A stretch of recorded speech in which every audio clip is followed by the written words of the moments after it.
મોર ઘડી વીરા પ્રવાસ મારી લ્યો ઘડી બે ઘડી વીરા પ્રવાસ મારી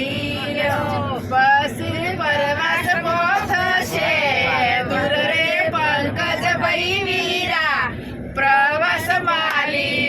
લ્યો પણ જોરદાર માલવાનમાં જાય છે પ્રવાસ તો આમ કાશ્મીર જન્નતી કાશ્મીર જોયું આપણે અને ત્યાંથી બરફ લઈને આવે છે એટલે મગજ ઉપર આપણે બરફ લઈને જ અડીએ છીએ. બરોબર ઠંડુ ને ઠંડુ રહેવાનું કોઈને ગરમ નહીં બોલવાનું જ ના રહે ભાઈ હા કારણ કે આટલા બધા પૈસા ખર્ચીને ફાયદો શું આપણો કે ઘેર ત્યાંથી કાશ્મીરથી બરફ લઈને જવાનું છે આપણે બરોબર એટલે મગજમાં બરફ રાખવાનો હોય અને સાહેબે મેઠું મેઠું ખવડાવ્યું તો જીભ ઉપર મીઠું મીઠું જ રાખવાનું